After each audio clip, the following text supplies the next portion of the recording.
Okay, so everything I've ordered in the last couple of weeks all decided to show up on the same day. So it's kind of like Dangerous Christmas over here, but I wanted to give you guys a quick preliminary look at something that did come, well, in with everything else today, and definitely stood out. Now, a little background first of all, going way back to what started me on this course on this channel.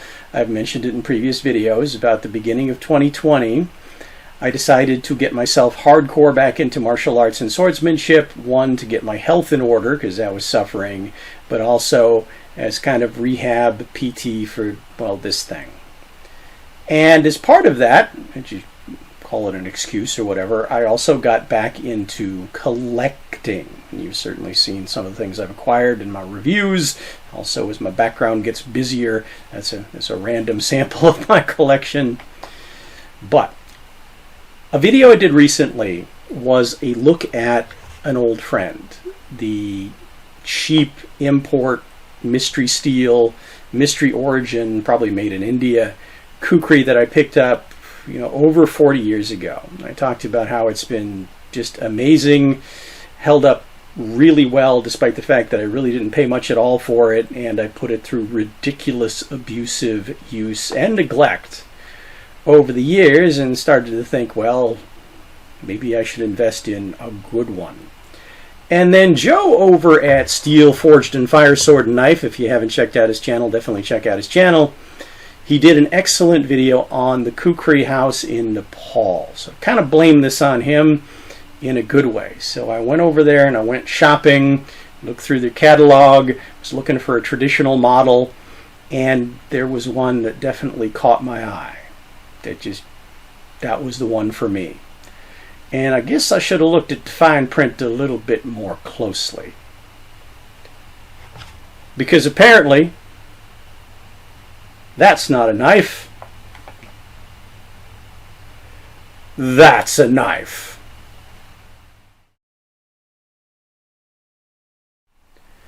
In the realm of that's not a knife, this is a knife, yeah, this makes every other blade in my collection seem inadequate, including most of my swords.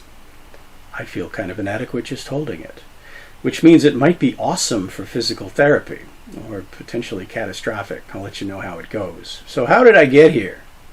We'll talk about large print versus fine print versus shiny catching Mike's eye.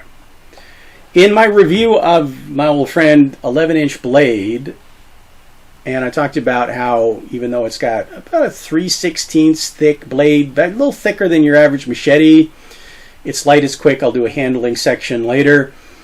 It's held up really well. It hasn't bent, hasn't gotten damaged despite doing crazy stuff with it over 40 plus years. Grip though, as I mentioned, it's really tiny. My hand pretty much covers the entire thing, and my stubby little fingers easily wrap around the whole thing with room to spare.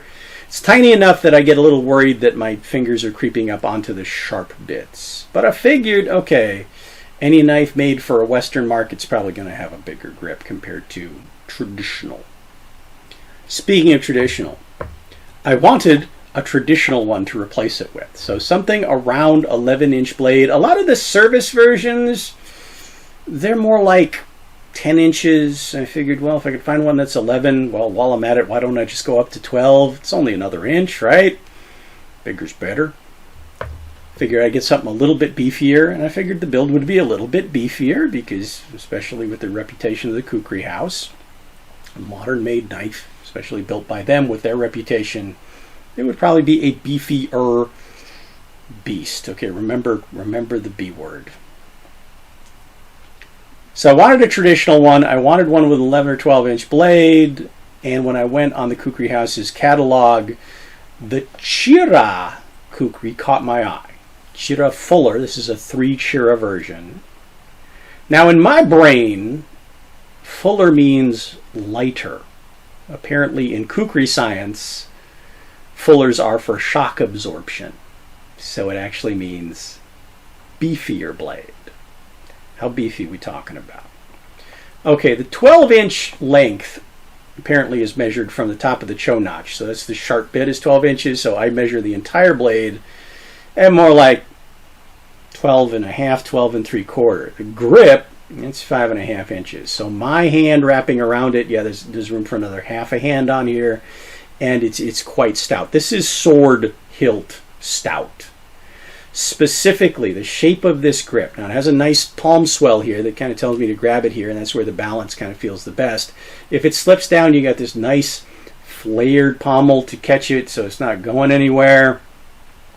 But this shape, not only the taper and the curve, but the way it's kind of swept in this particular direction, yeah, the whole thing reminds me very, very much of a Chinese oxtail or willow leaf dao.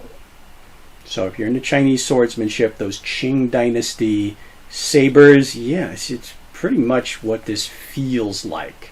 And it's about that size. So that's familiar. This just feels like a sword in more ways than just the mass of it. But let's talk about those other specs.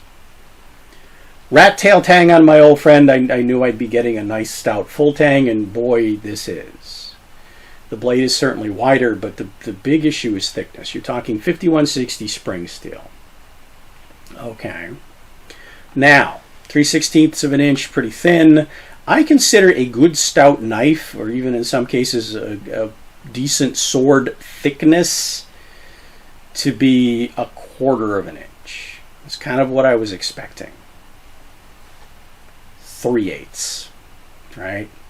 Now, large print versus fine print. Went onto their website, subcategory Kukri, scrolled down, looking for the one that just caught my eye. Said, that's the one I gotta have. This was it. One of their most popular models. Got a nice dark rosewood grip, almost looks black. Traditional Chira, 12-inch. Great. They named it the Beast. Okay. Now, when I hear that associated with a knife, I just figure big, beefy, solid knife, right? Well made, can handle a lot of abuse. Now, this is a beast. 3/8 of an inch thick, fine print. Okay, your 10-inch military issue Kukri. Their weight range runs from about 350 grams to 550 grams. Okay, do your conversions. They listed this one at 845. I should have done the conversion, but the conversion was actually wrong. Handmade knife, there's going to be some variances. So 845 grams works out to about 29 ounces, pushing 2 pounds. Now I weighed this one. It's 2 pounds 1 ounce. So that's as heavy as some of my swords. And yeah, it very much feels like one. Point of balance being about 3 inches ahead of that bolster. Yeah, it's balanced like a sword. It's as heavy as a sword. It feels like a sword, or possibly a hatchet. So I took this out, and when we talk about edge, let me grab some paper really quick. Edge is pretty good out of the box. So let me grab a piece of paper I got laying down here. Yeah, oh yeah, it's got a nice slicey edge on it. That's not a problem. Cutting cardboard, not a problem. I filled up a milk bottle, and it kind of laughed at it. I didn't even feel it hit the bottle. I mean, I heard it hit the bottle, and I saw the bottle slice apart, and then I tried it again, and the same result. Yeah, then I took it to some wood, and yeah, hatchet.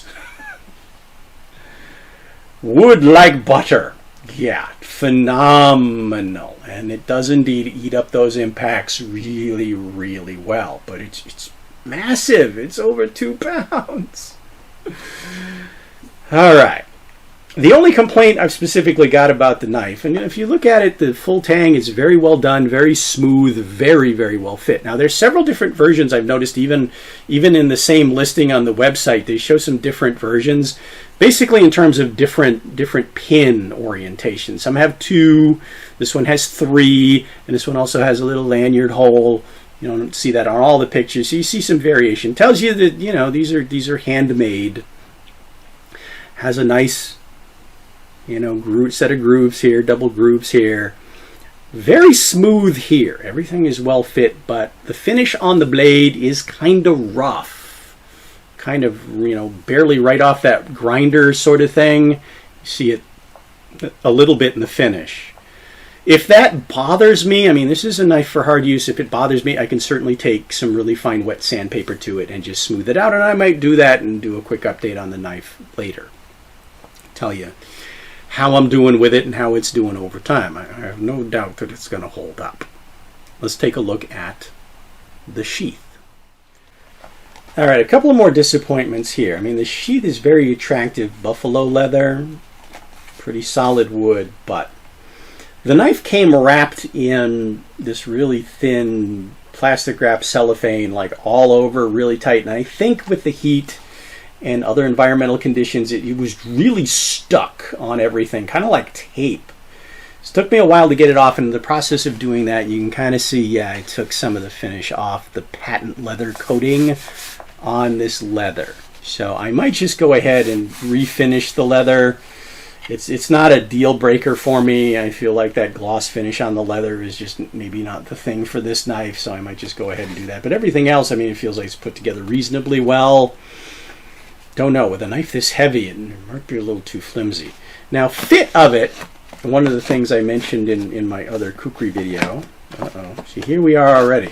I think I did some damage to it because it's just so massive getting it in and out. It's definitely snagging on something. So I'm probably going to have to go in there and figure out what that is, because it is definitely tearing itself up. So the scabbard is not, yeah, I've got some issues with it already. So to get in there and there it goes, see what I can do.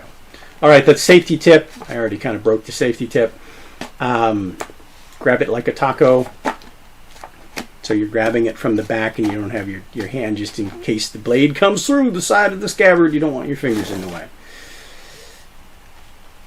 Once it's in there, it's not super snug, so you're definitely going to have to keep this thing vertical. But yeah, I think basically what I did is I just lined this thing up in here wrong and gouged the internal wood as I put the thing away, and I'm pulling splinters and stuff out of it. So I'm going to have to go in there and fix that. It's got some interesting lacing. Let's take a look at the companion knives, because yes, it does come with two, and they're very well done in the same rosewood. So you've got your blunt one, which you can definitely tell is blunt because, you know, boy, is it blunt. So this is the one you would use for things like sharpening or using it as a fire starter, among other things. Has a couple of different potential uses in the field. And then the other one is your small, sharp utility knives. So your Carta and your Chamak. So I think those are actually really, really attractive, and they fit in their own little grooves in the scabbard. Now this one, I also picked one that didn't have the metal end cap, because, you know, I've had issues with that. And they actually say that some people prefer this one because that pointy metal thing can stab you. Plus having extra shiny bits in the field might not be the best thing. So yeah, this just has a little bit of a loop towards the end. So good and bad about the scabbard, but the knife certainly makes up for that in spades. So therefore, me doing any work on a scabbard, it's not a big deal. I feel like I got still a pretty good value from a purchase. How does the beast handle?